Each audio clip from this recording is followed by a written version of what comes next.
Today, this day is an anniversary of the big one, the Cedar Fire, 2000. And I was just talking about not just the troops on the ground, but also the aerial equipment.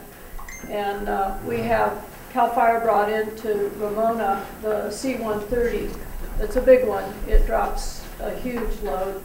And then the county is contracted with a whole fleet of aerial aircraft, including the DC-10, which drops even bigger load if you've seen that fly. So as best prepared as we are today, we're continuing to move forward, and I think the most important thing is if we can pray that we get some rain. I chair the Unified Disaster Council. We had a meeting yesterday, and that's all the fire chiefs in the entire region. And we have a weather report from the National Weather Service, and it's not good news. It's very dry, I'll tell you that, but it looks like the dryness is going to be sustained well into November. And we know the Santa Ana winds are devastating, particularly this time of year when it's dry. But we hope for rain. You know, if we get rain and then we get the Santa Ana winds, it drastically reduces the fire risk. The prediction is that we're probably not going to see any rain, at least, he said. If he's right, we don't know, at least until mid-November. And it could be later than that, but they expect the dryness to continue well into December. So it wasn't really good news, rather historic in terms of what has happened in the past. So that's what I know there, and I think the best we can be, all of us, is to be prepared, for all of us to be prepared as property owners, and then allow the fire agencies to do their work as they can. And hopefully this fire in Witch Creek can get that out. It was about 2 acres, I think, a few minutes ago. So, yeah, but it'll likelihood spread rapidly. The county's not just sitting back, though, on its laurel as far as the fire protection and efforts go, focusing on the controlled burns, certainly not this time of year, but the controlled burns and fire breaks. And then we're putting together a grant program for people that live in high-risk fire areas. And do we have a map of that, of the high-risk fire areas? No, I don't think we do. It's a big area, no doubt. We're in it now. And that grant program is designed to help property owners. If you need to close in your eaves, or maybe you need a different kind of a roof that's fireproof. In other words, to fireproof your house, your dwelling, and to help and incentivize people to do that. Certainly not going to pay for the whole thing, but to help people who need some help in doing that, in making your homes more fire safe. I want to talk about a couple other things, and then we'll go around the room, because I know that there's a lot of interest in the community, and I appreciate you taking your time today. Probably nothing else to do. Well, we have a lot to do. A lot. We're just, this is important. Yeah, anyway, I wanted to talk about SDG&E for a moment. We have Joe and Mitch back there. We've invited them to come. A lot of interest, a lot of concern, and rightly so, on the proactive power shutoffs. And I have talked over and over about the effects that has on backcountry residents. And I know that it is not perfected, because I have personally witnessed the shutoffs in areas where there's little to no wind. And of course, in our backcountry, and we have 2/3 of our East County that depends on wells for water. And you have no electricity, you have no water. You have no water for yourself, or no water to protect your structures. So that is a huge problem, and no water for firefighting either, if they need it. So one way to mitigate it is for SDG&E to put generators, provide generators for people who need generators, and particularly those who depend on life-saving devices that depend on electricity. And there's a big risk, a big risk. I've talked to SDG&E, they know, in my opinion, the risk is greater than them shutting off the power just to protect their liability rear end. I'd rather use a different name, but you get the idea. And that to me is what it's all about. It's all about the money. When you look at starting fires, most of the fires are started by power lines. people. No, not power lines. No, they No, are. no. 94% are electric lines. Humans. Humans. You can ask. You can ask the fire officials. This is the information. Most of the fires are started by human beings. Human beings doing dumb stuff. You know, going out with equipment, high winds, sparks a fire. A car alongside the road, sparks a fire. So the lines, and we remember '07, SDG&E was responsible for starting those fires. Now, sure, my position has been SDG&E should have and should now invest heavily on making all of their equipment fire safe. They've started changing out wood poles for steel, widening the spacing between the lines. That's what caused the '07 fire. It was the arcing of those lines. When the lines come together, they spark, they started the fires. So changing out the poles, widening the spacing on the lines, in other words, making all their equipment more fire safe. Their own report says that job is not going to be done until 2027. 2027. In my opinion, that is totally irresponsible, totally unacceptable. And instead of SDG&E and these guys that are here, they don't make the decisions. They're the PR guys. You know, they're here to try to help you. The decisions are made at the higher level of management in the company to do this. And it's all about saving money. And the worst part is we're going to be paying the bill over and over again for the negligent behavior that's occurring. In fact, if you read the paper this morning, PUC just approved another charge to put on the bill to pay for a fund, a fire fund, and ratepayers will pay half, and then the company will pay half. But the question is, why should we have to pay any of it? We shouldn't. Anyway, and also, and I don't want to get into too much of a debate here. It's my coffee after all, isn't it? But I'm sure that Joe and Mitch, if you want to make any comments, I welcome that. Sure. But, you know, I've heard you all brag about what a good job you've done in changing out the poles and making the equipment more fire safe, all the money that's been spent. So if you've done such a good job, guys, then why are you shutting the power on? Yes. It's about as simple as that. So, but I do want to talk about a couple other things. Do you want me to speak now? Or? Yeah. Yes, go ahead, Mitch. I want to know why we don't get underground power lines like Laguna does. $1,000 a foot. I don't care. $3 million a month. My name's Mitch Mitchell, and first of all, I want to thank the supervisor for asking us to be here, and for you all being here this morning. I have been on the phone with the Office of Emergency Services this morning in the governor's office. As you can tell, the state, the entire state is on high alert. Today is going to be a tough day, and tomorrow's going to be a tough day. I was in the Emergency Operations Center in 2007, and I remember the devastation and the shock that was happening. And I will tell you that as a company, that was a rude awakening for us. We had never studied the science of wind and weather and humidity and moisture and all those contents. We were your utility. We ran the lines and the poles and the wires.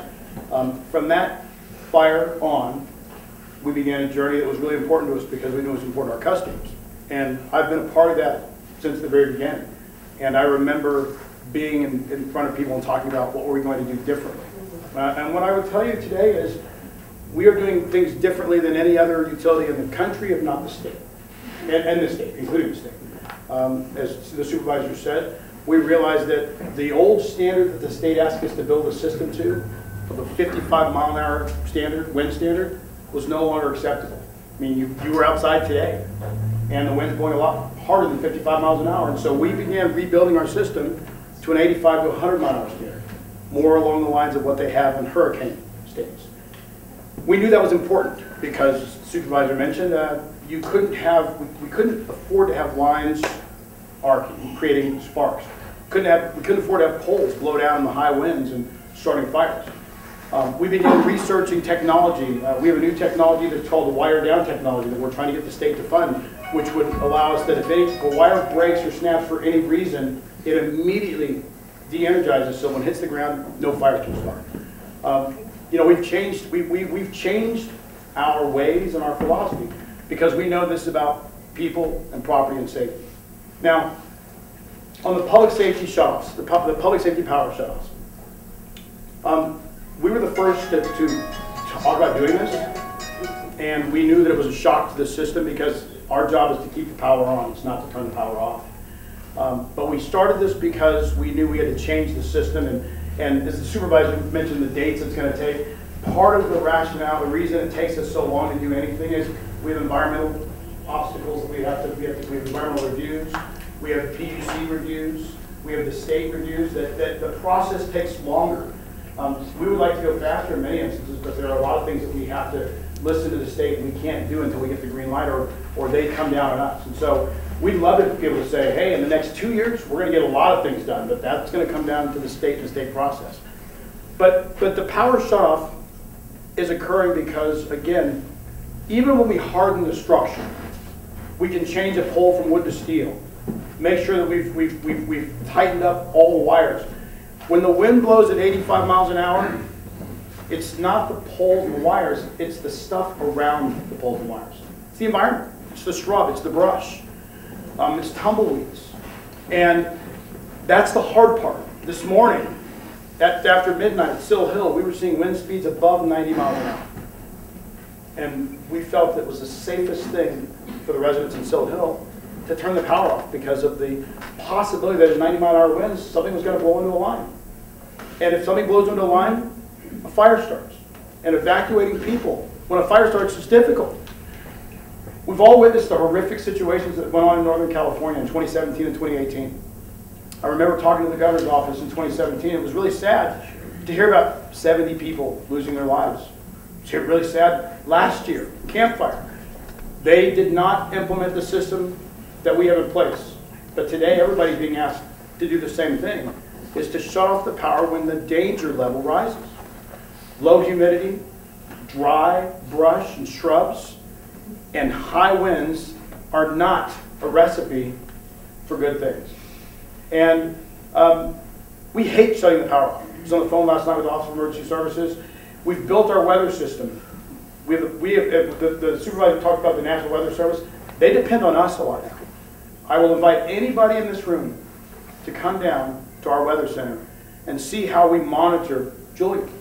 We have 190 weather stations, cameras all over, so we can see everything that's happening. On our objective, and if the chief were here, I know he had to leave, he will tell you that he uses the system we built today to be more proactive and better at the job than ever before, because we can look at a fire immediately, get cameras on it to the exact latitude and longitude, and they then use that measurement to realize what they need to send. That's why you heard so many fire engines, is what seems like a small fire and high winds can turn into a massive fire, and that's why they're not taking any chances. But I would invite all of you to come down to the Weather Center, because I want you to see what we're looking at when we're making this decision. This isn't just about us. I'm on the senior management team. And I always tell people, we have to come out and look all of you in the eye when it's all said and done and explain what happened and what we can do better and ask what we can do better, because that's really what it's about, is what we can do better. We can make 2 more points. In 2007, after those fires, I remember going to Walt Eckers in the county and saying, you know what, we have a new norm. More dangerous now than ever. We've clocked wind speeds at Sill Hill to 101 miles an hour. That's dangerous. So can we start talking about what we can do in the county? Setting up community resource centers. Pre-wiring them, putting transfer switches in so that we can open them up when the power has to go out and people have a place to go and recharge their phones and be safe and get information. And back then it was so new, we were told no. We talked about generators because that's the one thing when you go through this, you discover the holes in the system. You know, how you move well, how you operate your well, how you keep the fire department with the resources they need. And we talked about putting in battery storage and generators at the fire stations so that they can open up their doors and still respond. We talked about what we needed to do with regard to well. We still remain open to that conversation about how we can help. We talked about with the state and with the county that we have a medical baseline population that we cherish. We know that they are in a special rate because they have medical needs. Sometimes they have motorized chairs. Sometimes it's about breathing apparatus and ventilators. And one of the things that we've asked the state for a few years is give us the ability to collect better information about our medical baseline customers. I want to know if someone has a medical device that has to be plugged in at all times and they're at risk if the power goes out, because we want to provide some resource. I want to know if they have mobility challenges, because if the power goes out and we have to evacuate, we want to know how much, where they are so we can help get them to a safe space. But these are all holes in the system that we identified 10 years ago, and we are eager to try and close some of those gaps today because it's more dangerous now than ever. This is not about us being right on everything. This is about us being open to suggestions and to requests. I went to Warner Springs, met with them, and we talked about the corridor that they're in. And they said, look, Mitch, we just need some help. We need a place to go. Can you set up our community resource center here? And can you provide this? There were questions about the state. They said this time of year when there's tumbleweeds blowing everywhere, why can't Caltrans pick up some of the dead brush and the tumbleweeds? We helped pull that meeting together. And the state has agreed to do that because they realize that is an obligation that we're all in this together. And so, you know, again, we are open to suggestions. We are all in this together. Your safety is our biggest concern. And we're 10 years ahead of all the other utilities in terms of the system changes. We're not going to stop until we're done. So. Let me interrupt you just a minute. There is smoke coming up from over about Witch Creek right now. Yes, sir. Yes. And there goes another one going down, so I think you had better get to going. Well, all my folks are in the Emergency Operations Center. They were the ones that identified the fire, and that's why you saw the chief run out. So, yes, sir. I really, Oh, yes, go ahead. Yes, ma'am. I'm sorry. I apologize. I really appreciate you coming out, and I just want to make a suggestion because I have to say I was one of the people in the beginning because I worked from home a lot, and I was like annoyed as heck. Yeah. But I actually really took the time to educate myself and to become aware that, you know, the fact of the matter is SDG&E is an easy villain. You know, you have money or your CEO is paid well or something like that. You're an easy villain for something that is really an act of God, the universe, whatever you want to call it. You know, we have decreased rainfall, we have higher fire risk, we have more winds, there's weather patterns, climate change, whatever you want to call it. That's not SDG&E's fault, but I appreciate what SDG&E has done to respond to it. My original thought was, why don't you just put all the wires underground? Sure. What's the problem? It's $1,000 a foot, and that cost would have to be passed on to us. And it's completely unaffordable for people, and you have to try to keep the product somewhat affordable. So I appreciate SDG&E being proactive. Initially, I was like, this is ridiculous. But once I really took the time to educate myself and also realize I chose to live here. So I also chose to get myself down to Costco and get myself a generator and learn how to use it. I appreciate those comments, and I will say, look, I will say this is important. This time of year, a go bag, all the things you need to do to be safe. Please don't take that for granted. I mean, I say that with all sincerity. And on the underground, most of you may not know this. We're the only utility with 60% of our system underground in the country. 60%. And we are trying to work as hard as we can to address the remaining 40%. Some of it is in terrain that's rocky and it's really difficult, and we're trying to make a decision about what's the best way to do that. But we are going to continue to make progress. We are not standing at 60% saying no more. We're going to continue to try and put more of our lines underground because we realize that that is one of the safest things we can do. Sometimes when things go wrong, when the lines are buried underground, it takes longer to fix, but so be it. But we are trying to put it underground, and we're looking at the best way to do that and the fastest way. And will 100% be underground? No. But will it be more than 60 over the next 5 years? Yes. So. This is great, but we came to hear Diane. Okay, I'm sorry. Oh, no, this is a question. You asked about utilities getting ready to help out for people that need it. How about helping utilities? In the case, for example, of Majestic Pines, CSD Water District, we have several houses that are above the water table for the water tanks. We also have 2 critical fire hydrants that need to be supplied with water when should something happens down in Bannergrade. So we are very concerned as board members all together. We pride ourselves to have a good infrastructure in place, but now the new variable came in there with you shutting power off. We have written you several letters asking for assistance in purchasing a generator because it's an additional financial burden that we have to carry. We made the decision already to purchase a generator, which is going to be installed, but there is lead time for the product to be delivered. So now the Santa Ana season has started again. Again, we have written you several letters asking for financial assistance possibly, or to help us out. We haven't even gotten an answer. I would like an answer in this forum. I'll give you Perhaps we can address it? Yes, I can. Joe, are you aware of the letter? Yes, community relations took a look at it, and they're not. Okay, will you send me that letter? Yeah. What we discovered when we went through this in 2007, 2008 was most of the water districts are not equipped with generators. That was a surprise to us. I was in Valley Center, I was in Ramona. We bought a pool of generators to loan the water districts during times of this, like this, because we understand the importance. So what I will do is look at the letter. I mean, there's a possibility we could give you a generator to utilize during Santa Ana season. What we didn't do is we found out that a number of the water districts said, hey, look, we have needs. We were trying to make a decision when we bought all the pool of generators. We said it's easy for us to own them and then loan them out, because if we get into a situation where we're buying all the water districts generators, that's a cost that we wanted to avoid passing on to the ratepayers. So I will take a look at your letter, and Joe, what we'll try and do is, if we can work out a generator loan for them for the Santa Ana season, we'll try and do that immediately. So I'll take that. I apologize for you not getting a response. Thank you. I mean, those are the houses, and especially the fire hydrants where we are concerned. Yes. We have to push the water uphill there with booster pumps. Yes. And we need electricity. Okay.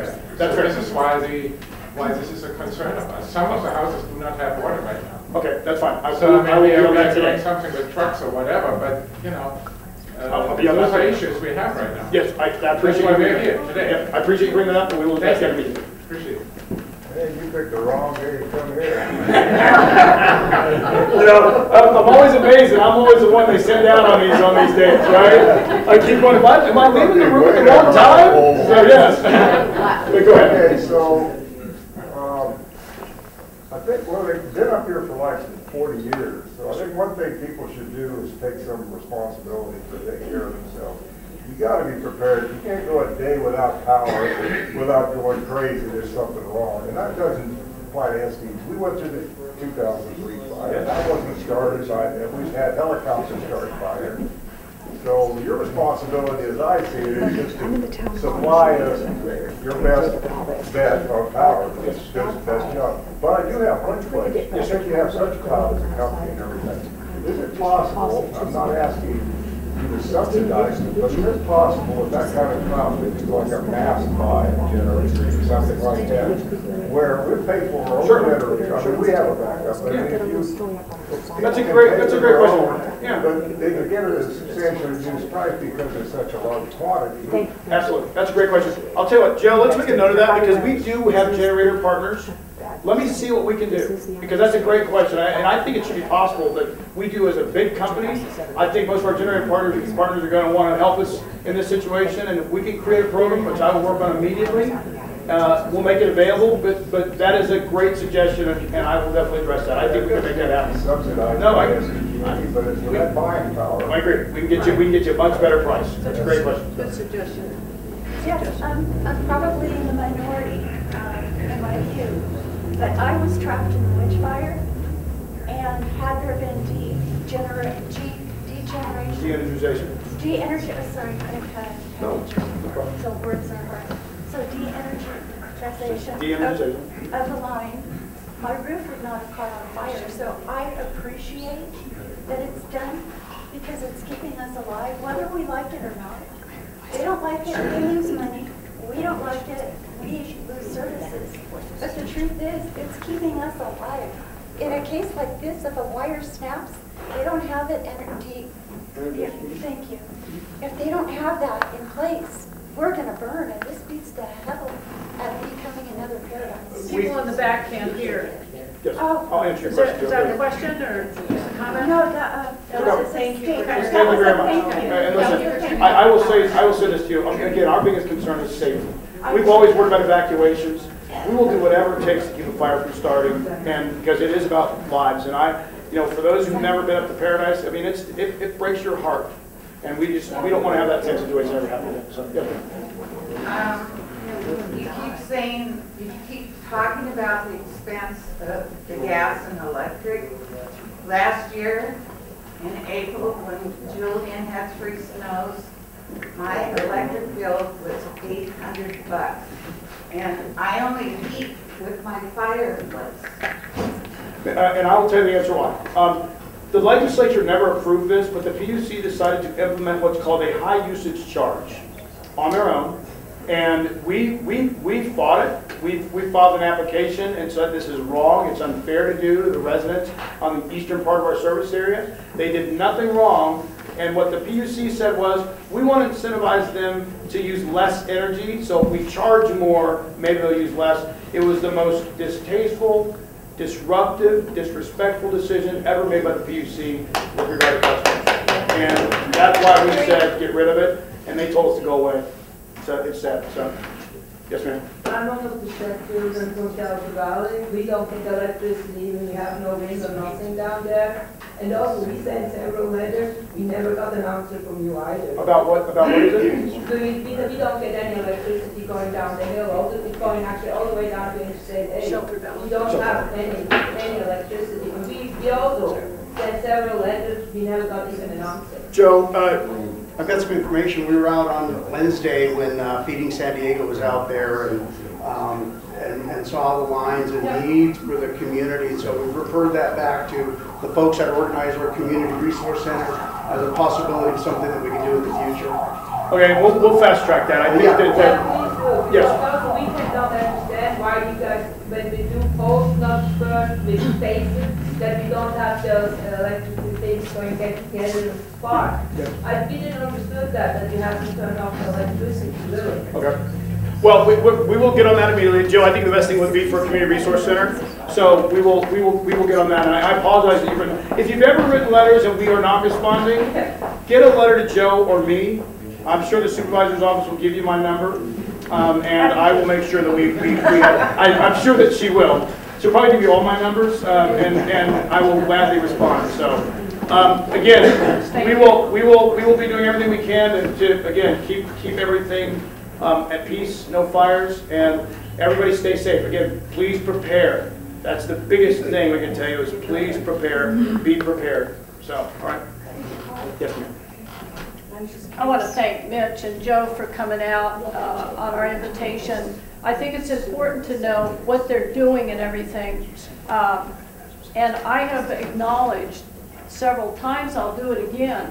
It's true, SDG&E, of all the utilities in the state, has done more. And that's been acknowledged by the governor. I acknowledge that. But the problem that I have is, we all knew about this in 2007.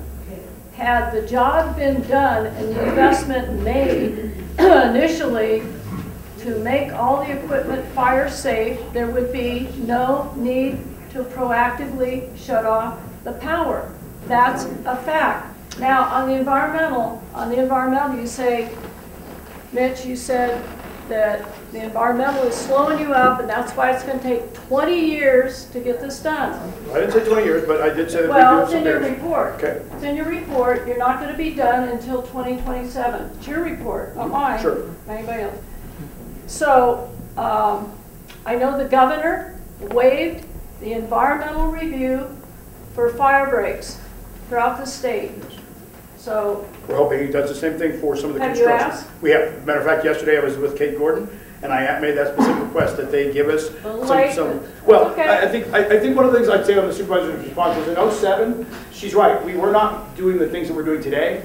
But remember, when we started this, everybody looked at us like we were crazy because they didn't believe that the climate was changing the way we were describing it. And so up to that point, if we had asked to do some of these things, they would have said, no, that's an added expense that you should not be doing because the climate has not changed to that point. It is only, and the supervisors can acknowledge this, 2 years ago when Sonoma and Napa broke out, the fires broke out there, and unfortunately people lost their lives, the state finally acknowledged, everybody in the state, all the utilities, this is real, everybody needs to do what SDG&E's been doing. But up until that point in 07, there wasn't this understanding of the dangerous conditions. It was, we were doing a lot of this on our own, being criticized at the same time, and that's why we're 10 years ahead of everybody else, and why more of our systems harden, and so that's why. and that's good, Mitch.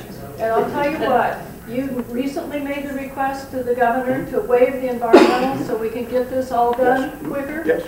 I'm happy to Support that. Let me know. I will. Take it to my board to Love get it. support, whatever we want to do, Good. because that job needs to get done We agree.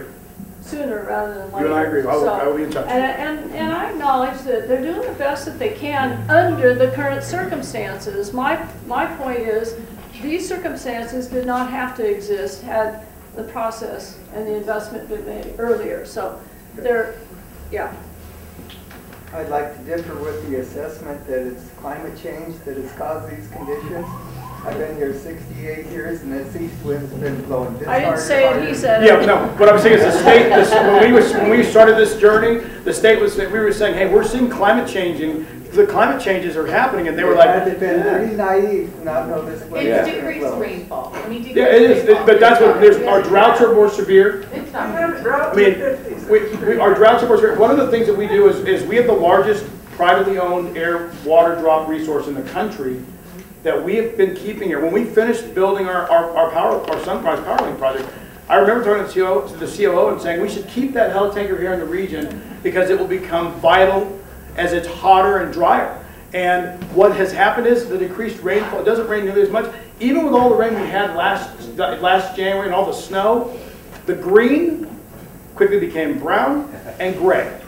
And there's more fuel out there now than ever. And so you're right. It's been blowing. The wind's been blowing back out here for a long time. But we didn't have everybody in agreement with us because we didn't have a way to measure it. Today we can measure it on the minute, and that's why when we showed people 101 miles an hour at Sill Hill. I mean, I wouldn't let the supervisor get out of the car at Sill Hill when the wind's blowing 100 miles an hour. It's dangerous. And no one believed us until we actually proved that the wind blows that hard in this backside of San Diego. So, yes, sir. I'm real concerned right now. My son and daughter-in-law live in Santa Clarita. Yes, sir. And my heart goes, yeah. He's at work. He's in the movie industry. And he was at work. My daughter-in-law works at home. She gets a phone call, power's going off. There might be evacuation. She looks out the window and there's the flames. So she turned around. They met each other at a Starbucks, and they're in Burbank right now. But and they can't get back. So they don't know what's happened and all. And the thing was, she's got the phone call and seeing the flames at the same time. So I know that hasn't happened here in San Diego County, but this is LA. And those fires just sprung up so fast. It's the lick fire that's affecting Canyon You want to Country. give everybody an update on what came down on the Bush Creek fire? Yeah, in case somebody wants to leave. Well, I'm just saying, They just sometimes closed up. communication isn't out there ready enough for us to be Yes, sir. alerted. And one of the things I will tell everybody in the room, if you have not done this, make sure that you register your cell phone on the reverse 911 call system. Excuse me, I think it's more important to get an update on this fire. Sure. Could you stand up? Pretty bad, yeah. Stand up. Sure. Yeah, we do the East County Wildfire Emergency Alerts, but they've just closed down Highway 78 in both directions in Ramona because of the fire, and unfortunately because of the high winds, we're hearing they've called off the fixed-wing aircraft, according to the incident commander I just heard from the SCGD folks. They are evacuating people and horses in the area. We have an unconfirmed report that it might be 40 to 60 acres now. Anyone with horse the trailers tracker over the, Oh, I've got the scanners. It sounds like they're under. But anyway, anyone's down in that area or needs to go home back to San Diego, you may get a route. Fire is kind of alert on Twitter and retweeting stuff too, as well as of course following Cal Fire alerts and county emergency alerts. 211 if not The winter problem, we picked up additional water resources, air resources that we're working with the county on, but when the winds are blowing this hard, it's hard to put them in the air. So. They did at least one drop, my son texted Okay, me. good. The pilots will determine whether it's safe to fly. Those are some. We need our wells. Yeah. I have a question, please. This gentleman said that 10 years ago, he tried to work with the county on issues where we would have batteries and generators, and the county still says, no, they're not open to that. Why aren't you working with SDG&E instead of criticizing them? No, we have been working with SCG&E. He just said, no, you have not. 10 years ago, we No, were. that's I'm not. sorry, my house is probably on fire. Well, just so you know, that was a conversation with the prior CAO. I was not involved in that, so just so Could we you get know. a precise location of the fire in Ramona? I mean, Near the Camel Ranch. Yeah, 68. But just don't get me wrong. I call spade, I call it as I see it. We have worked with SDG&E over the years. The county has worked with SDG&E as much as we possibly can. And I acknowledge when they do something good, but I'm also going to call out what I think has been wrong and that should have been corrected and can be corrected right now today. And we work together and get the governor to waive the environmental process to get the job done in terms of making their equipment safe. There would not have to be power shutoffs. So let's get to work on that, Mitch. I will agree working with the supervisor again. I think that should have happened 10 years ago when we wanted to do some of these things, we were ahead of our time. Okay, we can't go back. We can't go back. Somebody mentioned another question. Well, I was just going to say thank you for bringing a generator in town. Yes, sir. Yeah. No, thank you very much. That's why we have light. Yes, sir. And we're going to keep that here because. And we have, by the way, there is a fund for undergrounding utilities. All of us pay for it. And that's how the lines along Main Street and Julian got undergrounded. So there's a lot more to be done. Is there a way for us as a community to get the information that there is a generator or that the center is open in the Whispering? Is it Whispering? The community resource center? Yeah, I mean, would it be on the website? I mean. Yeah, Joe, what I would say what we probably should do is ask you guys where are the best places to put that information, because you're right. Once we open it, we want you to know that it's open. I think we opened up 7 additional resource centers this morning. We had 2 open yesterday. Well, we want to communicate. Because somebody in town hall posted it. Joe, let's work. Let's see. Obviously, we can work with the supervisor's office, but we also need to get it on a common website that everybody in Julian checks. So we'll work on that. Everybody should have readysandiego.org, that app, and that is the correct information right out of the county operations center. It's where all the news media get their information, and it may lag a little bit, but we want to make sure the information is correct that goes out to the public, and there's actually a map on that too. So if you don't have that app downloaded, and you can get alerts too. readysandiego.org. And make sure your cell phones are registered for the alerts too. So I got a phone call this morning from, automated from SDG&E saying that the Community Resource Center was open. good. So we just need to make sure we have the correct information for everybody. We do an outbound dial telling you that it is open. So please double check that we have your correct phone information as well. Okay. In the back? Yes, my name is Oki McNabb. I'm the commander of the American Legion here in town. Most people don't know. I don't know if a lot of people know this, and I don't know if you do, Supervisor Jacob, but our post, as far as I know, has always been an emergency fallout area. So I don't know. We have over 300 cots up in our attic. We have a 20 kVW generator. So if there ever is an emergency, or like the other day when the power went out for no reason that we knew of, we actually start up immediately. We actually have plug-ins. We've actually had quadriplegics show up at our post. So, you know, maybe we should let people know that we are open to the public when these emergencies take place. So. And Red Cross? I'm sorry? The Red Cross comes? That I don't know. I've not dealt with the Red Cross coming up there. I just know that we are an emergency fallout area for an emergency type situation. Yeah, that needs to get in the whole emergency disaster plan, which interestingly enough, we're having a report to the Board of Supervisors next Tuesday on, in terms of communities, the emergency evacuation routes or lack thereof, and also a report on the different areas. But that's good for the community to know. If there is a way to get that out to the community, that would be critical too. That's helpful. Yes. I'm concerned about what fire coverage is in Julian right now when everybody has left and we don't have our volunteers. I can't answer that question. I mean, that would have to come from a fire official. They're here but left to tend to the fire that's. But what is the plan when equipment goes off the hill to a fire? Julian is left uncovered, or you have people coming from another station?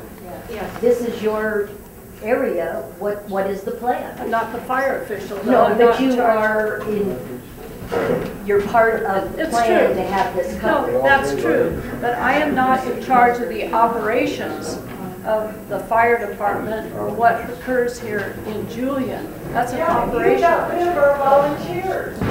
Yes. I mean, somebody in the, yes ma'am. Diane, in 2003 on our Cedar fires, they had evacuated Julian, but there were all kinds of people up here, and the deputies were going around house to house, but there were all kinds of people up here. And this is, do we need a siren or something to alert people that, you know, there's a fire? Because I was going down Banner and telling people to get out, and it just seems like, I mean, I realize our population is really senior, and how do we alert everybody? There is an alert system. I know the phone, but what if they don't do the phone? You should have a radio and battery radio, have the alert sign up on, on your phone. Well, they do. They notify you. I mean, that's a part of the system. We've come a long way since then. Somebody mentioned earlier about the rates and the electricity rates. Yeah. 800. So what the county has done just last couple of weeks ago is we took a vote to give people a choice on where you buy your electricity. Simple as that. So it's going to take some time to get there, but we believe that it's important for you to have a choice. It's only the one line on your electricity bill, and it's electricity. There's all these other charges, but right now you have no choice as to where you can go to buy that electricity.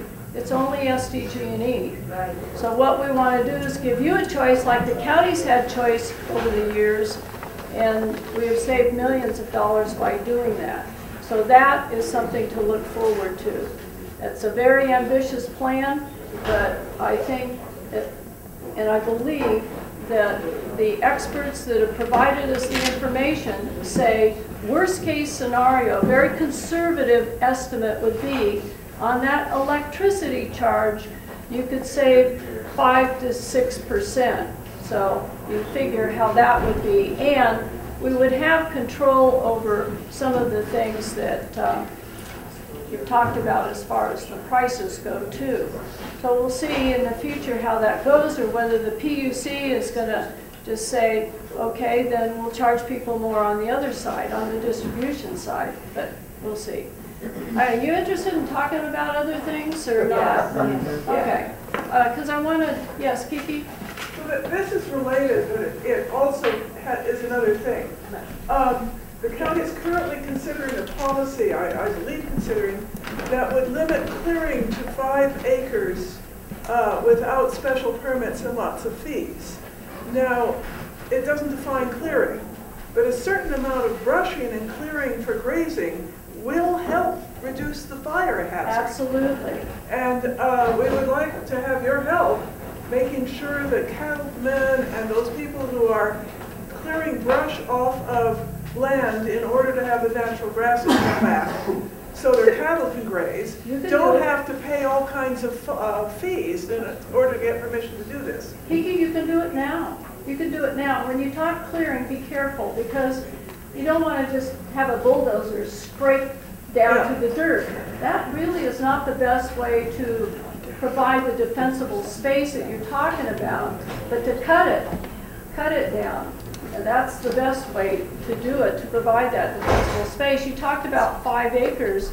That's basically for, you know, if you're building something, yeah, you don't, that's in place right now. Linked to agriculture, but I've read the proposal, and it doesn't define what clearing means. Yeah. And we need to make sure that we can clear as much as possible to get some of that brush off of the fields and pastures. And as long as you have an okay from the fire official, you're good to go. But now, I mean, they're recommending 100 feet.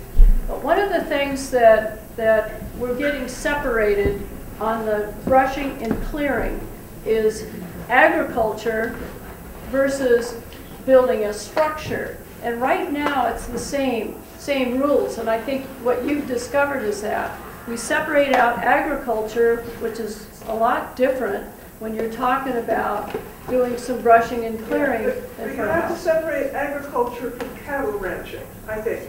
Well, because the clearing for cattle ranching is very different than if you're going to plant wheat or something. that's true. That's true. And that can happen today. I mean, goats, cattle, whatever eats it, you know, a lot to be done. Let me talk about the new rules on accessory dwelling units, because that sparked, I shouldn't say sparked, a lot of bad choices. A lot of interest in the unincorporated area communities.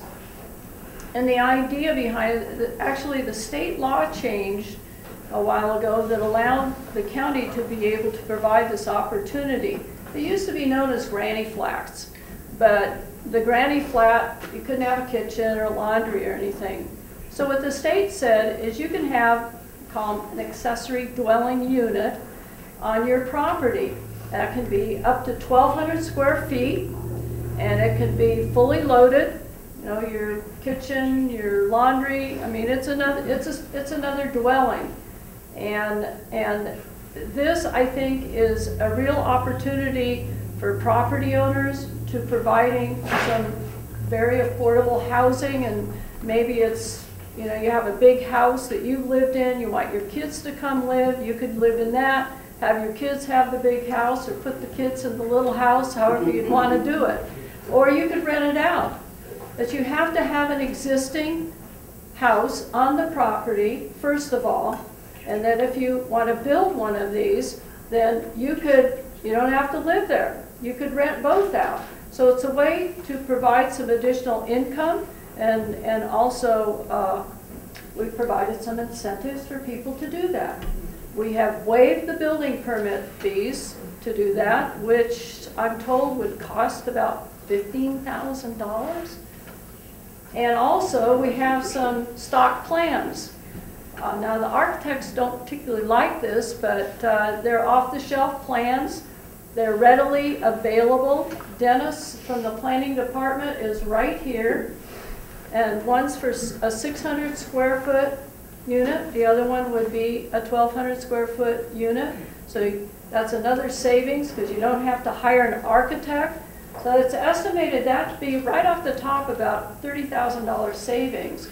And what we want to do as a board to provide that kind of an incentive for people to do this. We've got, in the unincorporated area alone, we've got 172,000 existing homes on existing lots. And I think there's a real opportunity, not just for the property owner, but to provide, you know, what we need in our county is some affordable housing in the area. It needs to be compatible with the main unit so that, you know, you retain your community character, but it is an opportunity for that. Questions on that? There usually are. No questions?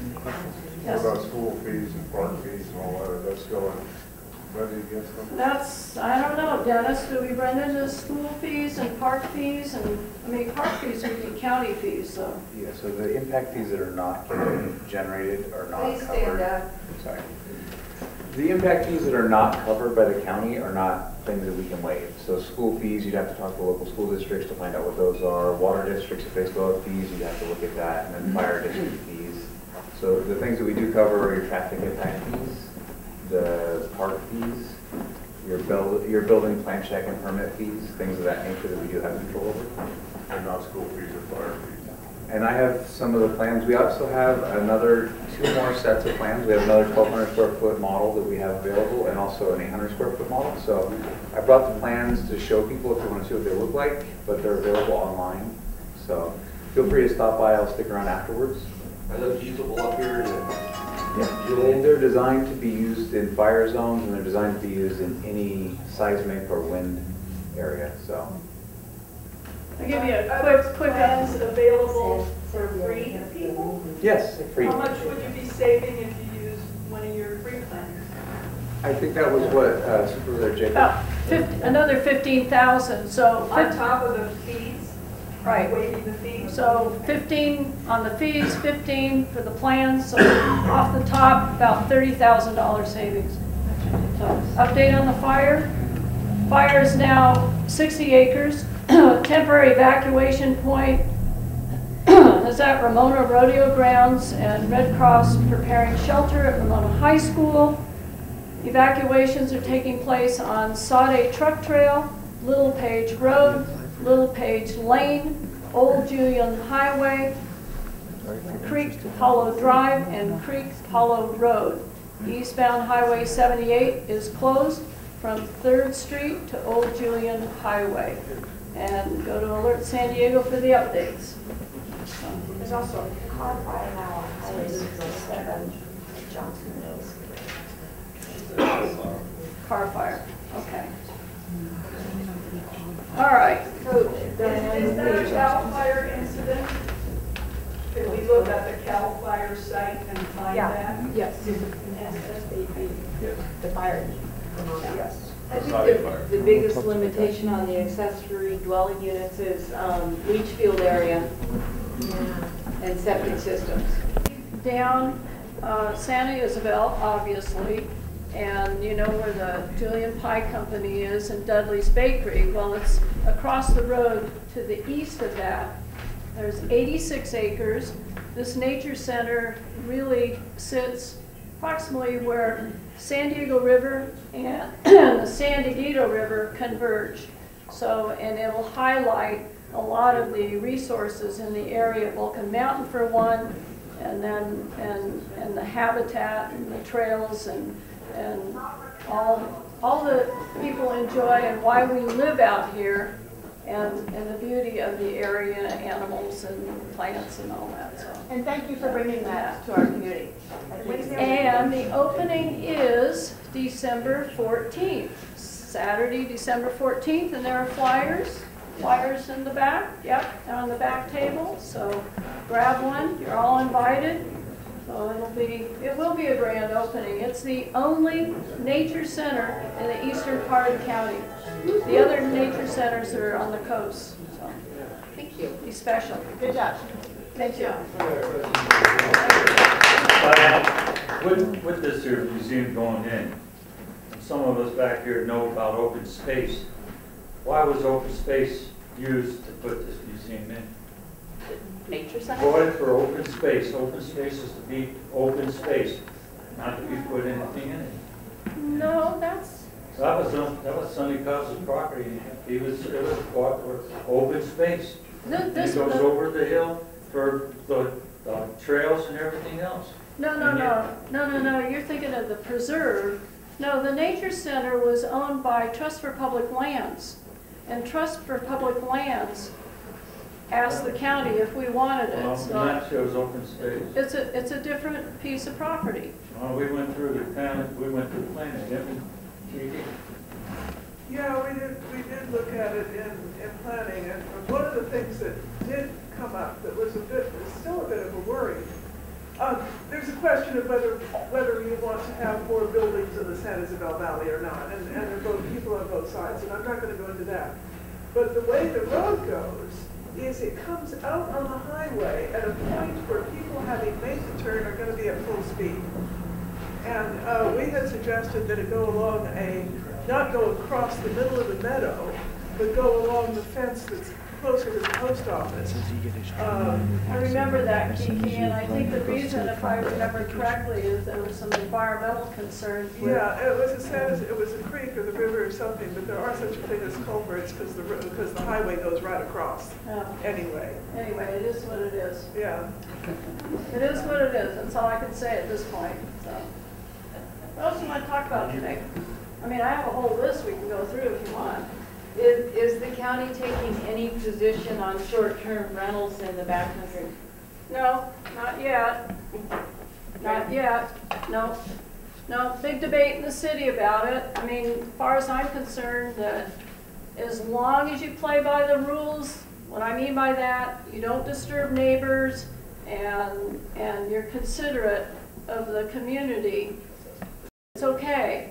But what's going to spoil the whole thing on the short-term rental thing, if any you're involved in it, is people that allow big parties in. They have huge homes, they bring big parties in, they're disturbing the neighborhood, trash, and the character of the community. And that, I've had complaints from Mount Helix area. Haven't heard lately from San Diego Country Estates, but there was a concern there. But that's something their HOA should be dealing with, not the county. But what we're trying to do is, now let me back up. If anything is done on this, it applies to the entire unincorporated area. That's the problem. I'm not hearing that it's a big problem in the entire unincorporated area. I'm only hearing right now from the Mount Helix area, there's some huge homes and party people. There already are laws on the books on noise and disturbance and public nuisance and all that kind of thing. So that is the effort right now that we're trying to do. And then if they want to do something in that area, the suggestion is they need to have a community plan update focused to that area to do what they want to do instead of affecting the entire unincorporated area. So there's nothing now that's moving forward on that. I think it's affecting housing. Affordable housing and rentals. Oh, it is. Big time. Because we're a tourist community. Yeah. And so it's like, Here? so they're, it's like what used to be affordable rental is now a little, B&B or something. Right, it's really affecting our economy here. Very much. Wouldn't it be easier to have? In a bad way? Yes. In a bad way. Interesting. Yeah, if you're looking for an affordable rental, Haven't heard. it's very difficult. Well, the employees that work in the restaurants, for instance, can't find housing. Yeah. That's the issue. Yeah. It has a dramatic effect on the people that would work in service jobs. Right. They can't find a place to live because now you may not be able to do anything about that, but they have to drive from long distances away because they can't find affordable housing in the communities that are outlying. It's pretty unique to the backcountry, Unique to Julian because we're a tourist community. See, I hadn't heard that from Julian. Right. What about accessory dwelling units? Well, good idea. They're going to turn them into another B&B. Yeah, see? No. It's complicated. No, you can't. No, that is not allowed. Accessory dwelling units would be long-term rentals, not short-term. That is just allowed. But you're not going to know unless somebody reports to you. That's correct. That's also correct. People have a tendency to do that, though.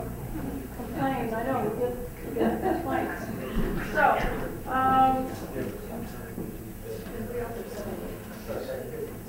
78 is open now? 78 is open, but turn on the old highway still closed. But what? Say it again, please. 78 is now reopened in both directions. That's good news. The turnout to Old Julian Highway, though, is still closed, and there's still some evacuations on several streets down that way. Okay. I noticed a couple. I have a couple of thank yous Sure. for you. Again, for your support on the town square project. Do you have any questions about that? But we're moving along nicely, and Good. Neighborhood Reinvestment Fund, we're still waiting until we get PLDO funds, crossing our fingers, so that we can make a down payment on that. Great. Thank you for your support. Very exciting. It's been fantastic. Yeah, we'll talk about the fundraiser. We're having a fundraiser, by the way, here at Town Hall, November 9th. So you all are welcome. We'll have a band and food donated. Jean, does everybody know about the proposal for? I think pretty much. If Okay. anybody has any questions about Julian Town Square project, yeah, we're Really good group. How many public bathrooms are gonna be there? that we haven't decided on bathrooms. We don't know if that's going to be in part of it or not. That was The gonna be final my- plans aren't at all, That was gonna be my question to you, supervisors. Being a business owner in town and a longtime resident like a lot of these other old timers, is Julian's always had a severe problem with public bathrooms. Yeah, I'm That's aware. something we'll discuss. It hurts Yeah. our businesses up here. Parking and bathrooms. Find a place and I'll help. Oh, we need more money for a better sewer system in town.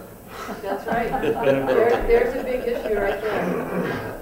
We need Oh, yeah. additional sewer capacity, big time. And there are water tanks that need help, and I've helped with that too, so. Bring me proposals. I'll do what I can to help you out.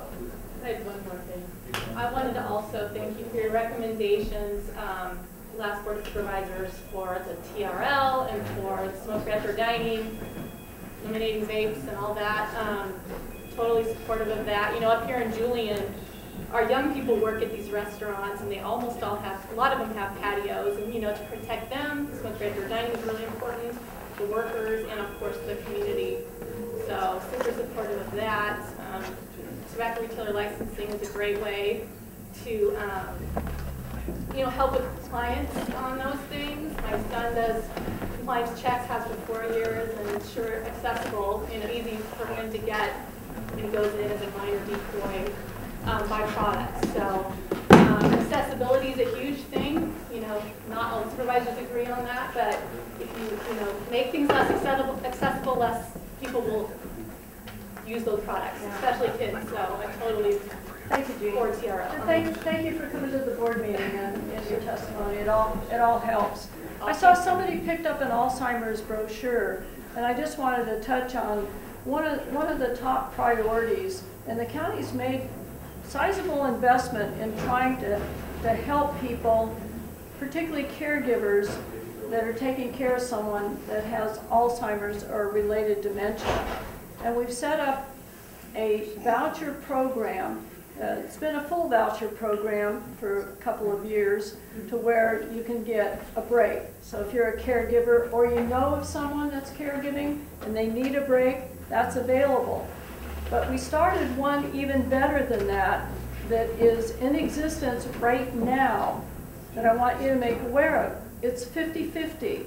So if someone, and it's no means testing, it's whoever needs a break, if they're taking care of somebody that has Alzheimer's or related dementia, that you put up half the cost and then the caregiver puts up the rest. So the county puts up half, caregiver puts up the other. And there's a cap on the amount. $27 an hour might sound like a lot, but that's the going price for caregiving.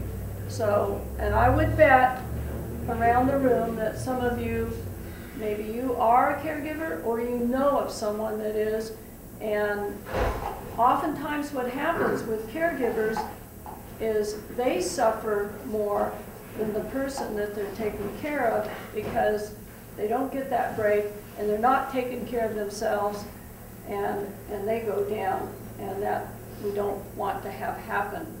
So the county has put up $1 million into that program, and that will be ongoing. We're still looking for the cure, and we've got all of our top scientists that work together to try to get that drug discovery, that idea off the shelf and into drug discovery. And we've had some success. We've brought in some money from the National Institute of Health, NIH.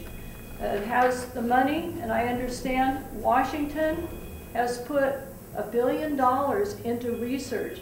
That is huge, because in the past they put like $250,000 into research for Alzheimer's. And they put billions of dollars into cancer research, heart research were the two biggest killers. Alzheimer's is third on the list.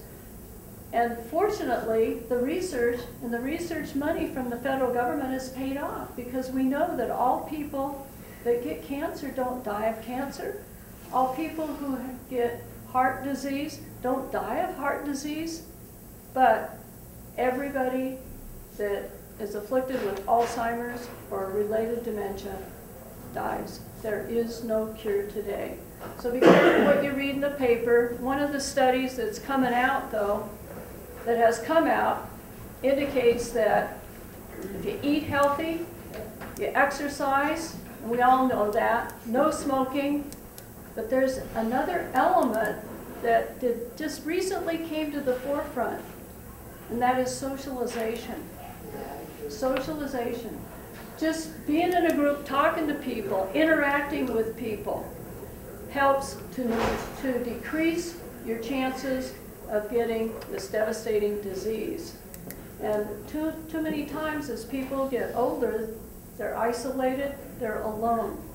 And so as a community, it's really important to make sure that if you know people like that, to make sure they're engaged, to make sure they're a part of some group in some way, whether it's playing cards or whatever it is. The socialization, and they have done some studies, and it's pretty interesting. It's pretty interesting. So keep that in mind. In the backcountry, it's real difficult to find caregivers that you can. It's my mother-in-law was in Borrego up until about a little over a year ago, and she's currently in a skilled nursing facility in Poway right now. And so it was kind of like a double whammy, because my husband was the caregiver and was very burdened, driving back and forth with that. And then when she had to go to the hospital and then went into a skilled nursing facility, now he's got Julian to Poway, his commute to visit her, that sort of thing. I was really surprised that there are 0 skilled nursing facilities east of Poway. And so we thought if we could just get her in Ramona, even, it would help ease, his ability to visit and that sort of thing. And so I don't know what the guidelines are for skilled nursing facilities, but they're privately owned, and it depends on an area and the need. There has to be the demand for it for somebody to come in and put the investment in. Yeah, it's a big issue, and the whole goal, what we're trying to accomplish, is aging in place. Have people age in place. People, as we get older, people want to stay in their own home. So at the county, we have an aging plan. It's a roadmap that we just adopted not too long ago, and it's very comprehensive. In fact, the state has recognized it, and our folks are going to go up and report to the governor and the state people on that. They may use our aging roadmap as a model for the state. So there's a lot to be done. Our population in San Diego over the age of 65 is growing faster than the rest of the age groups. So the need is huge. And to address some of those issues, we're on it. I mean, we're doing as much as we can, but we need to hear from you too as to what those needs are. More caregivers. More caregivers. More caregivers. Caregivers need. No, you're right. You're absolutely right. We could not find hardly anyone down in Borrego to come and alleviate what my husband was doing on top of working. And the numbers are escalating. they figure probably conservatively right now, people with Alzheimer's, when I say Alzheimer's, it's also related dementia, probably about 85,000, but they figure that number is going to double by the year 2030. I thought that was a long time from that, but it's really not. You know, it's just kind of right around the corner. And the same with the caregivers. We're looking, it's probably 100,000 or more now, looking at doubling that number as the need grows. So it's a crisis. I mean, it's a crisis. We have crisis on many different fronts, but that's a huge one. Yes, sir. Off and on through the years, I've been reading about how the county has opened up, has bought and opened up some of these, I call them parking rights. Case in point, the Iron Mountain, the area back in there where everybody goes and hikes, and over there at Mount Woodson. And I'm wondering why the county doesn't charge to use that on the weekends, you know, per head going back in there. The county buys the property and takes it off the tax roll. And now you're talking about over by Mount Woodson, you're buying another, you know, couple $1 million worth of property because you want to build a bridge. So, you know, the animals, I guess, either build a bridge or put in a tunnel so the animals can, wildlife has a place to go over. I know what you're talking about. And you know, you take this stuff off the tax roll, and we get nothing back for it, other than for them to go up there and park it. On the weekends, you go out there and you charge $5 a car or $1 a head going out there. I think that's more than pay for a ranger to be out there. And you know, you keep taking all this stuff off the tax roll and giving it away, and I'm just curious as to why on that. Well, let me tell you what the facts are. How about that? So we had a huge public safety issue along 67 because people were parking along 67 to go up to Potato Chip Rock, very popular. And so in order to try to solve that, I actually put together a meeting with Caltrans, 67 State Highway, fire people, because there's a Cal Fire station over there. And then the county owns some land over there. The 86 acres you're talking about, yes, we bought it, and but it's just purchased at this point. So nothing has really been done. The operations of that are still in discussion. And we're talking about charging people to park there.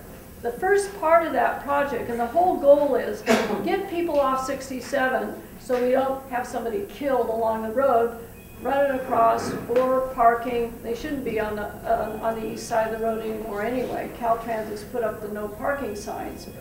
So the idea is working with Caltrans to get the entrance approved to get into that 86 acres, go around back to the county property for parking.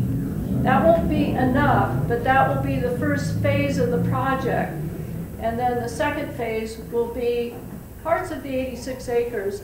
Some of that, it's a riparian area, a lot of beautiful oak trees. It's a really nice piece of property.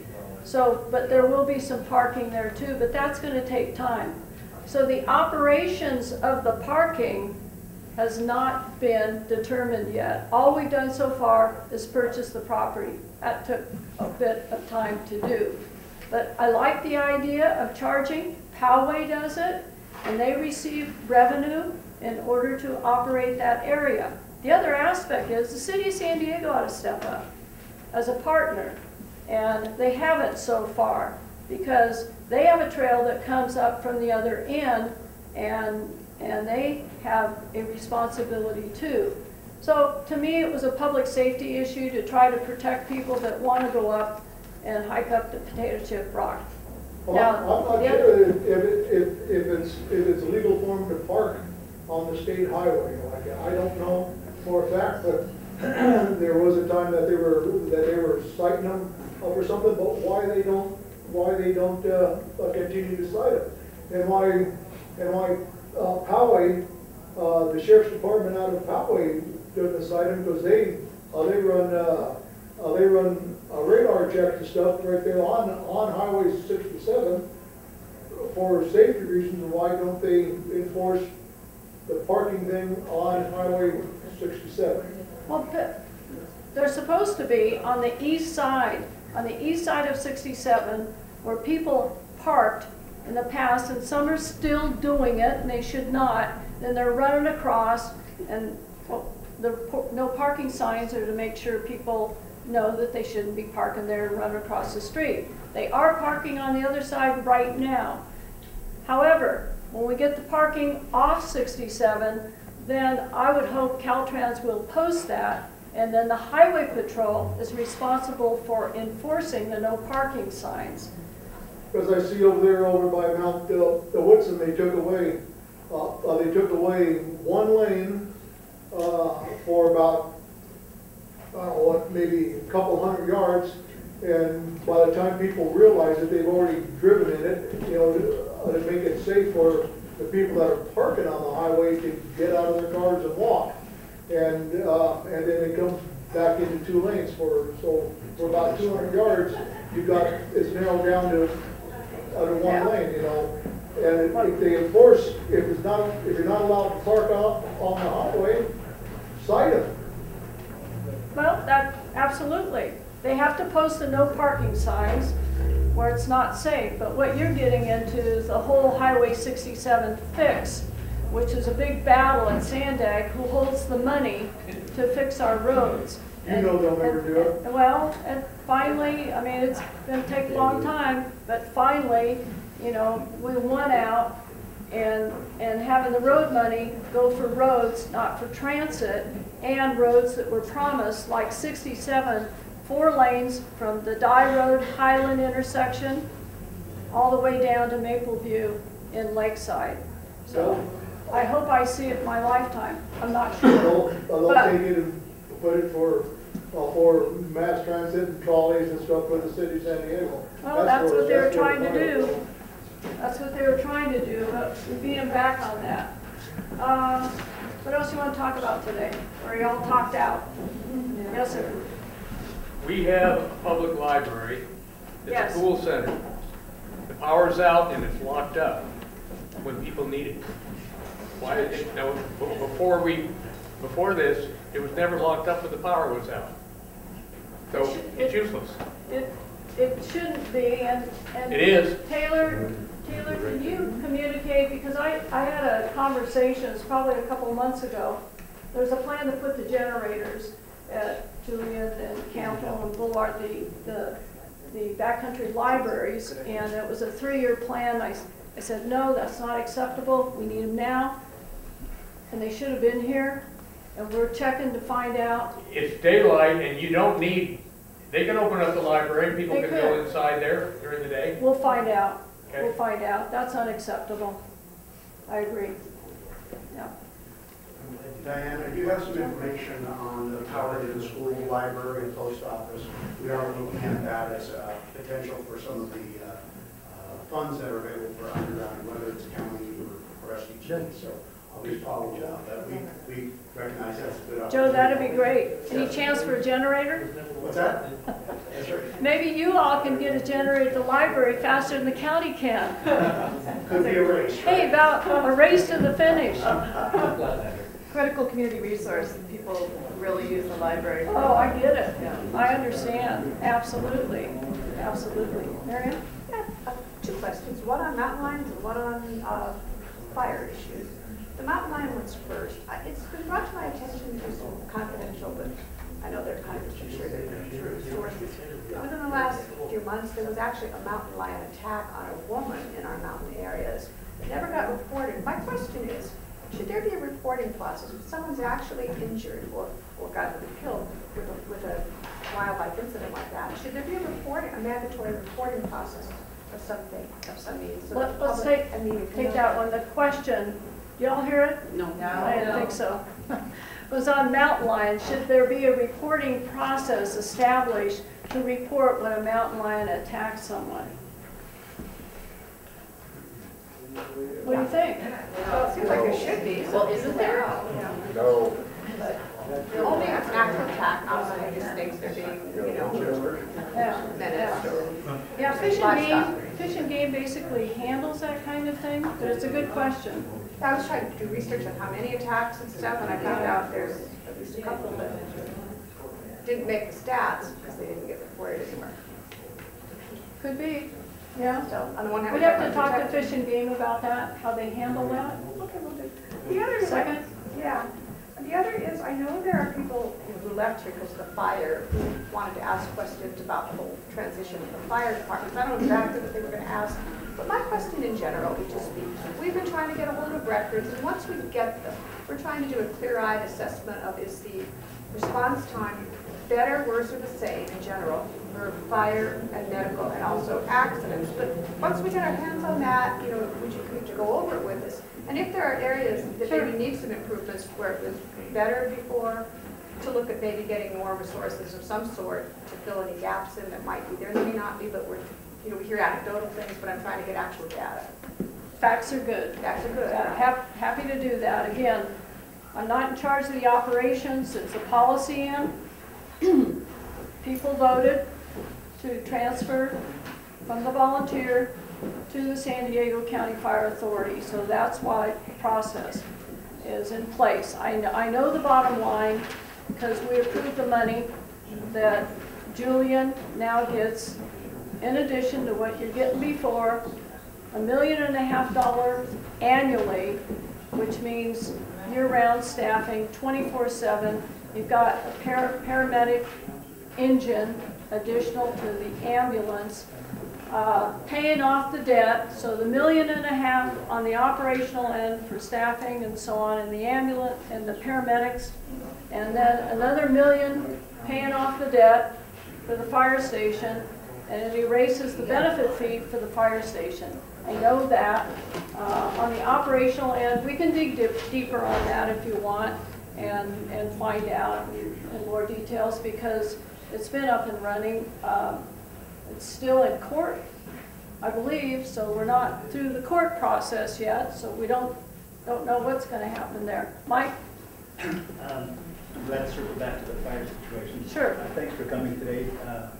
But today is the perfect day to talk about this. Our protection is leaving as we're sitting here watching them go by. And that's leaving Julian without our first line of protection, and that's the volunteers, who have always worked for 30 plus years with CAL FIRE to take care of business. We help them, they help us. And again, just see it, all of our CAL FIRE's equipment going down the hill to fight a fire less than an hour from here. If a house fire starts in Julian, there's something. Because we don't have a volunteer fire department that has done so well, like I said, for over 30 years, to protect us, Julianites, not the rest of the world, but us. And I think that the county's, and it's not over yet, if you folks don't know, it's in the courts. We're fighting a real good battle here, and there's a good possibility that we're going to get the volunteers back. We're ready. We were up and going until the court said that we had to close the station, and it's closed to everybody. By the way, CAL FIRE is going in there quite often, and we're keeping them out of there. Nobody's supposed to be in that station right now. So again, I think the county should reconsider what they're doing to us, Julianites, not the county. This is us that we're talking about, our first line of protection. And I think the county ought to reconsider. I know you can't talk about how we firefighters have fought, but so this is just more or less a statement to the county saying that I think they ought to reconsider. I feel way less protected now than I did before this whole thing started. I appreciate that. And we all have our opinions, but that's why I asked for this to go to a vote in the community to make the determination. So The way that vote was put up, it would have passed. It was a farce. It was a farce, and you know it was a farce because to vote, if you want us to stay, you vote no. And even when you read the explanation, it said the same way. If you want us to stay, vote no. And it was a very small margin that we lost that vote by. And I would almost guarantee you that if they put it on the ballot the correct way, that we would have won. I almost guarantee you it. Because, like I said, even in the explanation, it didn't explain the voting with the. And that's the other thing. We should have had a voting place here to do it.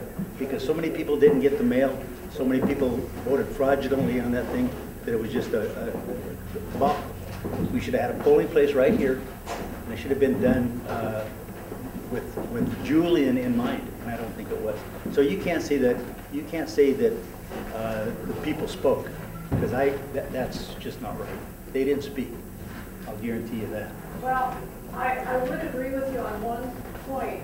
I don't think the vote was fair in one regard, because it was only registered voters. There are a lot of property owners that own property here that would have been affected by the outcome of the vote that didn't have a chance to vote. I heard from a lot of those that emailed my office about that. I guess if you're going to have a vote, that everybody that would be affected would have a vote on that issue. I've got a house in Escondido. I can't vote down there. Why should somebody, they should move their voting poll to Julian then if they want to have a say? Well, That's countrywide. You have to be in the district you vote for. So why get somebody that doesn't live in the district to vote? Like I said, I have a house in Escondido. I can't vote what they're doing down there. Because your property is affected by the vote as to whether your property, anyway, we can go on with this debate. Frankly, the almost $3 million the county's putting into this, I could spend it someplace else in another community that wants it. So, I mean, I don't have a vested interest in this. What I've tried to share with folks in the past is lay out the facts, and what I see is the future. I also will say there's been a concern about whether the county fire authority is going to exist into the future or not. Whether or not you voted, you personally, that as a community, to put it in the county charter. So it's not going away unless the people vote to take it out of the county charter. So you have the San Diego County Fire Authority in the county charter. It is there in perpetuity. It's not going away. So there's not that risk, and I've heard about that too. So you've got great volunteers. You've had great volunteers in the past, and the people that have served, unsung heroes. I mean, as far as I'm concerned, it's up to the community. You say it's not a fair vote, I can't argue with that. I don't know if it was or not. I don't know if people felt they were fairly treated or not. Let's see what the courts say. At this point, it's in court. The court will determine, and then I hope in the end that we can lay this issue to rest. We'll get details on the operations. Is it better or not? And then bring the facts to the community. I think that's what you want to know, are the facts. Not hearsay, but the facts as to whether it's an improvement both in medical response times and fire response. And the issue that was brought up today, is the town, I'll use the word naked, nobody. We are. It's kind of, yeah, without any protection when everything has gone down the hill. So. Do we know yet, or has there been any change in our insurance rating? Has it gone up, has it gone down, has there been no change? Well, I can't tell you right now specifically to Julian because the issue is not resolved yet. But in the other areas of the county fire authority, yes, there's a big change in what's called the ISO rating, the insurance rating. And a lot of the areas were rated 9s and 10s, and it went down to 3 and 3X. Because people are getting, homeowners insurance cancellations. And yeah. So homeowners insurance is a definite concern up here. So I'm just curious how all of this moving and shaking is related to our insurance rating. Yeah, yet to be determined because, we're kind of in limbo right now. Although, the county is servicing the area. So. We do have another update. Yep, another fire update. Yes. Taylor, thank you. Yeah. I want to introduce my staff that's here with me, Taylor and Matthew. So if you have anything for us to follow up on, happy to do it. 75 to 80 acres and zero containment. The Sheriff Department previously sent out Alert San Diego. What's WEA? the evacuation message, the alert system. Sheriff's Department is sending the second alert informing residents to go to rodeo grounds, not Ramona High School at this point. Tentatively not anticipating additional evacuations. Smoke is dissipating from camera views.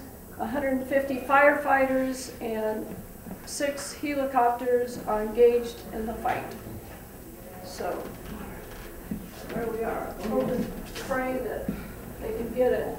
You know, something I didn't know a few years ago, maybe you all do, but when they talk about containment, I thought that was, you know, putting out the fire. It's not. It's cutting a line around the fire. And until they completely cut that line around the entire perimeter of the fire, they don't call it contained. So that's containment. It's like, you know, just putting a big circle around. So there's a percentage of containment. So you can visualize, you know, it's a big, like a big fire break area around where they cut the brush where the fire cannot go beyond that. What else? Yes, I'm Paul Cruz with East County Magazine.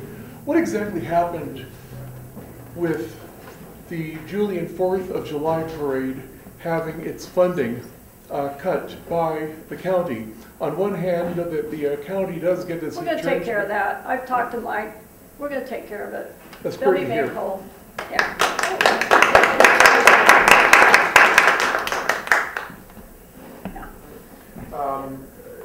About 12 years ago, we had our home destroyed, but not by a fire. A contractor, my mother and I, from La Mesa, Grossmont College area, she's 75 years old. It was destroyed by her son, a contractor, and the whole thing was, there was a lot of fraud involved. We wrote you a letter when we complained to the district attorney, and the district attorney didn't investigate the matter. You wrote a letter to the district attorney.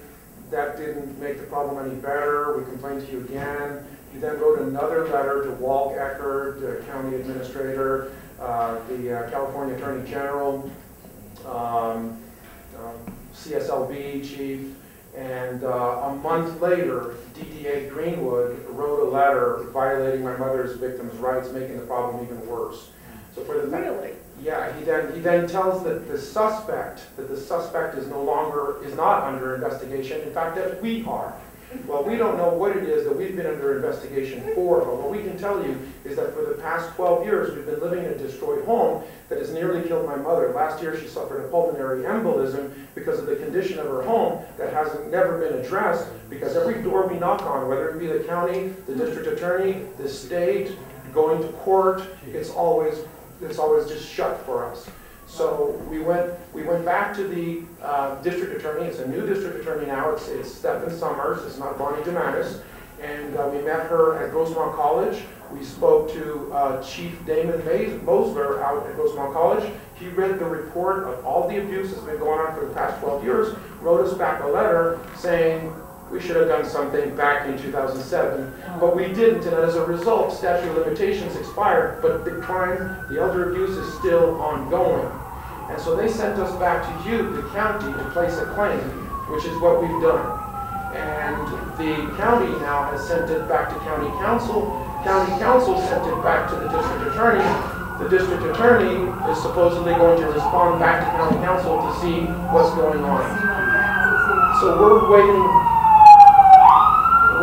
to hear back now from the district attorney who's going to talk to county council, but we're still hoping that the county can help us coordinate the effort with the California Department of Insurance, because her insurance is also involved in the abuse over the past 12 years. And I'm going to explain to you why. I'm writing a complaint now to the CDI, and like I told county council, his name is Bert. I'm going to send him a copy of that. I don't think he read any of our papers. He just sent it back to the DA. It's important for him to read that CDI complaint, even if it's directed at the state, because I'm hoping to coordinate the effort between the county and the state to put an end to the abuse once and for all. So I'm hoping to get your assistance in that problem. That's why we're here today. 12 years. 12 years, we're still living this way. How can I help? How we can help is to help. We need to know what's in our file. Jesse obstructed justice, made all kinds of acts. Jesse is her son who destroyed the house. He obstructed justice by contacting the district attorney and using false pre-filing orders that he got the presiding judge to sign. The judge then literally removed his own order by filing another order to strike his first order, but the first order remained. He used that order to bamboozle the district attorney into obstructing justice, not investigating the crime, and that's why the litigation's been ongoing for 12 years without any resolution. Well, and Tori, my staff, is here too. Sorry, Tori, I didn't see you. Make sure one of my staff, either Tori or Taylor or Matthew, gets your information, and we'll try to see where things are and if there's any way we can help. Exactly, yes, Matthew is already been notified. He sent it to county council. We'll be working with him again, hoping to get your assistance to coordinate the effort with the CDI to have the full investigation to put an end to the abuse. Thank you. And it's always too complicated for any lawyer. No lawyer wants to touch our case. Too complicated. Yeah, I'm so sorry. Millions of dollars, right? So sorry. And I am sure that my son probably wrote you a letter. I wouldn't be surprised at all. And all he does is defame me in my back. I don't know what he is accusing me of. But how can you defend yourself if you don't know what you are accused of? I don't recall getting a letter from your son, your other son. Right. I don't recall getting a letter from him. I wouldn't be surprised that But he did. we'll check. We will double check. Yes, ma'am. I approached you before you started the meeting. Yep. About microgrids and seeing if we might be able to put one into Julian. And I talked to Joe at SDG&E just now, and he said that SDG&E has started the preliminary investigation into something like that. Great. I wanted to mention that to you because I think possibly the ball might be rolling. That'd be pretty exciting to do, wouldn't it, Joe? Sorry, we have one working in Borrego's. Yeah. What is a microgrid? A microgrid is a way in which you can see this on big campuses, on big businesses. They're putting them in after big disasters like in Puerto Rico or in New Jersey. They're starting to do it all over the state. They're doing it in parts of New York, where you take a community, not just a business or a university or hospital. You take a community and you set up a secondary system so that if there's going to be an outage, it shifts to the microgrid. And they use alternative power to support the microgrid. It's basically solar for a community. Yes. It's not solar for an individual. It's solar for a community that a community can tap into. Yes. But it doesn't use the lines. With a battery. No, so that's It- so I built one in Borrego. Sure, yeah, please. I'm Brian Crouch. I'm also the battalion chief for your local volunteers. I built that microgrid down in Borrego. And what it consists of is solar being pumped into batteries, backup batteries that are there. Any kind of green energy, wind or whatever. They can also tap in to the substation next to it to charge those batteries. And then when the system goes down, which we did, we shut off all of Borrego and had it held up for 8 hours on that battery system that we put it on the microgrid. So if you put that in, something happens, they can switch it over to that, and you'll be powered off of that for a while. You still need to make sure that your solar is working well, and there's not a big draw on it. But it's a great system. I worked with the Department of Energy on that. It was so cool to build it. It's a real neat system with all the batteries and all that, how much they hold and all that. So it'd be a great asset to this community. It doesn't rely on the power lines to run it. It does. You still have to get the power back out through the power lines. But if the power is shut down, it's able to use the lines? Yeah, they can cut it off. That's what they do when they sectionalize stuff.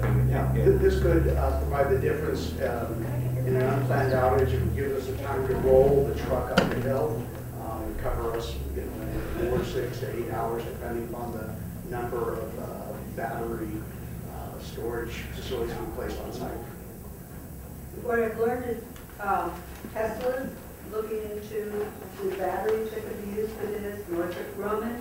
I mean, this is not something, there's all kinds of companies and communities that are starting to do this. I think that they're doing some new technologies that might be applicable here. The batteries are also getting smaller in The first ones we put in, first ones we put in came on 40-foot trailers, and they were all big things. Now they have the individual ones where they're racks, and they can start, they can pull out and do that. The first one we put in was like $5 million a piece. Yikes. But communities or neighborhoods can do that too. So not just a big community, but neighborhoods in a community could get together and do something like that. Got an expert right here in the community. Y'all had enough? Any other questions? We'll hang around a little bit. I've been asked to visit the museum and some other areas and in the community while I'm up here, and plan to do that. So I really appreciate y'all coming out, and just be safe. Be safe. Thank you.